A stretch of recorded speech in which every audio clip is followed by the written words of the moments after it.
puffed along his branch line, he always looked forward to something special. The sight of the river.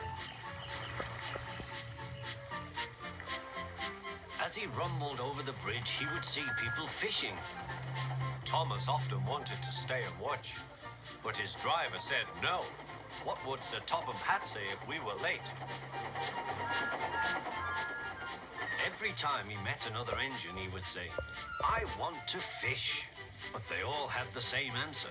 Engines don't go fishing. Silly stick in the muds, thought Thomas.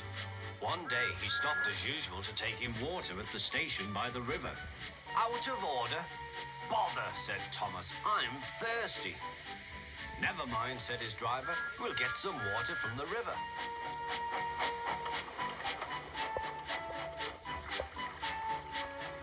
They found a bucket and some rope and went to the bridge.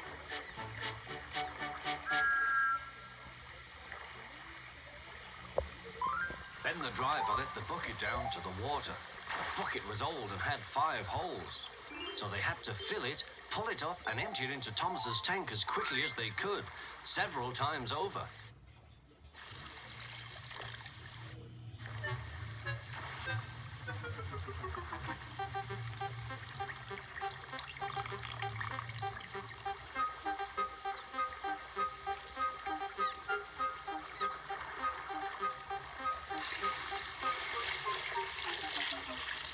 They finished at last. That's good, puffed Thomas, and Annie and Clarabel ran happily behind.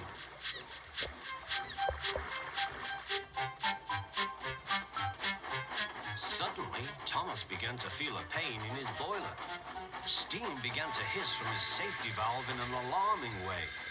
"There's too much steam," said his driver. "Oh dear," groaned Thomas. "I'm going to burst. I'm going to burst." They damped down his fire and struggled on. "I've got such a pain. I've got such a pain," Thomas hissed.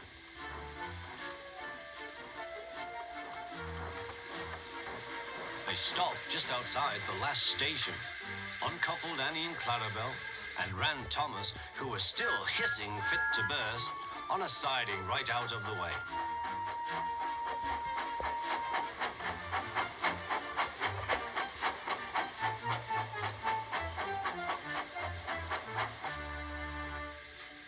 Then while the conductor telephoned for an engine inspector, the driver found notices in large letters, which he hung on Thomas in front and behind.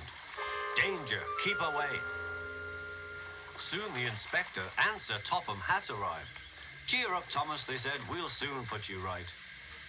The driver told them what had happened. "So the feed pipe is blocked," said the inspector.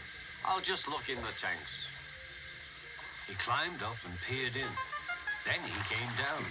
"Excuse me, sir. Please look in the tank and tell me what you see." "Certainly, Inspector," replied Sir Topham Hatt.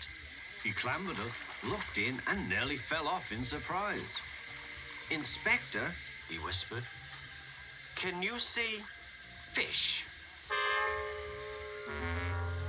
"Gracious goodness me, how did the fish get there, driver?" "We must have fished them from the river with our bucket," replied Thomas's driver.